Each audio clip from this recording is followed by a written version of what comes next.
Gestion active des risques pour une épargne retraite pérenne. Compte tenu du vieillissement rapide de la population, des difficultés de financement de la sécurité sociale et des taux d'intérêt nuls couplés à des cracks financiers récurrents, le développement pérenne de l'épargne retraite requiert un produit à fort potentiel de hausse associé à une protection à la baisse. Deux catégories de placement d'épargne retraite sont disponibles. Le fonds en euros, où l'assuré paie une prime pour des rendements d'obligations combinés à une garantie en capital à tout instant. Malheureusement, la persistance de rendements obligataires quasi nuls rend cette opportunité non rentable pour l'assuré et non soutenable pour l'assureur en raison de son coût en capital très élevé. L'alternative est un placement en actions, garanti à long terme, offrant un potentiel de hausse significatif et une protection à la baisse en échange du paiement d'une prime. Pourquoi la couverture des risques de baisse des actions est-elle nécessaire ? Et comment la mettre en œuvre ? Étant donné la garantie à la baisse, l'assureur peut subir une perte significative en cas de chute des actions. Considérons un assuré qui investit 100 € en actions, dont l'assureur garantit un minimum K de 80 € à un horizon grand T d'1 an. Le gain pour l'assuré est donné par la ligne bleue, décomposable en l'action, en bleu pointillé, et en la protection à la baisse de l'action, dite put, en rouge pointillé. 3 cas sont alors possibles. Si la valeur terminale S grand T de l'action est supérieure à 100 €, le client réalise un gain. Si la valeur terminale est entre 100 et 80 €, le client subit une perte, limitée, entre 0 et 20 €. Si la valeur terminale est inférieure à la garantie K de 80 €, la perte du client est plafonnée à 20 €, 100 € moins 80 €, tandis que l'assureur paie la différence, potentiellement massive, entre la garantie K 80 € et la valeur terminale S grand T, différence appelée put, de garantie K 80 € et de maturité T 1 an. Ce risque de perte doit être pris en compte dans la prime d'assurance, car les pertes ultérieures potentielles ne seront pas répercutées sur le client. Ce risque de perte doit être couvert en investissant dans des actifs de couverture, dont les variations compenseront celles de la garantie à la baisse des actions. Compte tenu des montants, 1 800 milliards en France, 6 000 milliards aux États-Unis pour l'épargne retraite individuelle, les assureurs sont d'importants acheteurs d'actifs de couverture. 786 milliards en 2010, 2 300 milliards en 2018 aux États-Unis. Comme la garantie à la baisse est assimilable à un put, la couverture des risques de baisse des actions peut s'effectuer via l'achat de put sur action.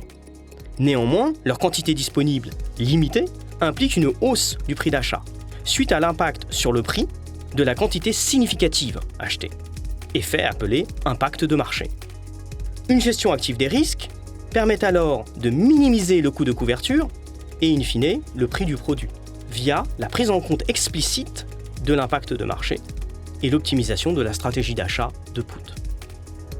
Comment la gestion active des risques réduit-elle le coût de couverture ? La gestion active des risques minimise l'impact de marché des achats de put, adapté à l'aversion au risque de l'assureur. Le prix d'équilibre du put sur l'action S, de garantie K et de maturité T, est défini comme son gain potentiel K-S de T, actualisé moyen. Il est croissant avec la hausse de la volatilité sigma de l'action. L'impact de la quantité achetée de put est ici intégré au prix du put, via une fonction d'impact, F, qui accroît la volatilité et par suite le prix du put. F dépend du temps, de la volatilité, du nombre de puts achetés. Le prix du put avec impact de marché est alors équivalent au prix sans impact de marché du put, dont la volatilité augmente avec la quantité de puts achetés. À chaque instant T, X pointé dt put sont achetés au prix unitaire P tilde de T, pour un nombre total X de put et un coût cumulé sur la période 0T, C de X.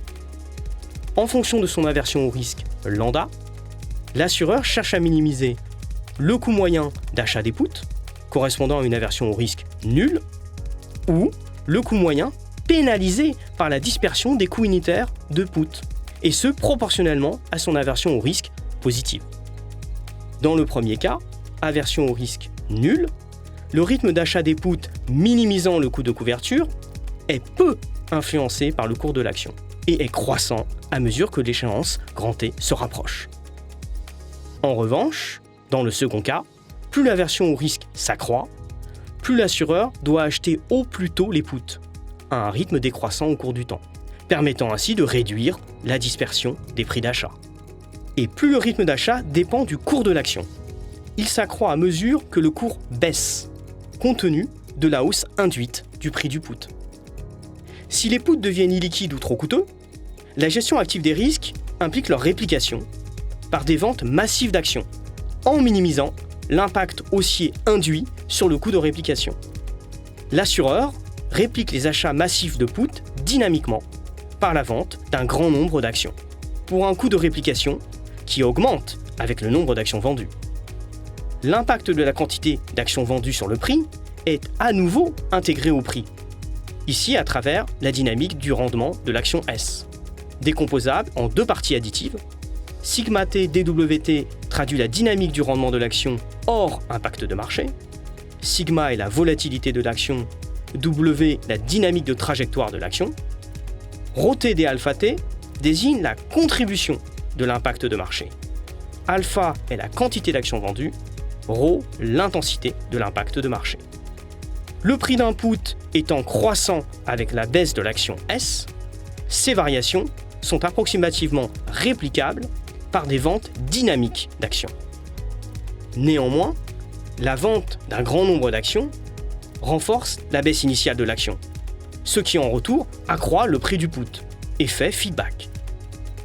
Compte tenu de cet effet feedback, le coût de réplication est alors équivalent au prix sans impact de marché du put, dont la volatilité sigma tilde augmente avec la baisse de l'action et la hausse de la quantité d'actions vendues, delta alpha. La gestion active des risques permet alors de minimiser la hausse induite du prix des puts en intégrant l'effet feedback dans la stratégie de réplication des puts par les ventes d'actions, de taille dépendante du cours de l'action. En conclusion, compte tenu de l'environnement démographique et économique, le développement pérenne de l'épargne retraite requiert un investissement en actions associé à une protection à la baisse. La garantie à la baisse et l'ampleur des montants d'épargne retraite exigent l'achat d'un grand nombre de puts sur actions, dont le coût est minimisé via une gestion active des risques, tenant compte de l'impact de marché et adapté à l'aversion au risque de l'assureur. Si les puts deviennent illiquides ou trop coûteux, la couverture des risques implique leur réplication par la vente d'un grand nombre d'actions, dont il faut minimiser l'impact baissier sur le cours et la hausse induite du coût de réplication des puts, effet feedback. La gestion active des risques minimise alors cette hausse induite du coût de réplication des puts via une stratégie de vente dynamique dépendant du cours de l'action et de l'impact de marché.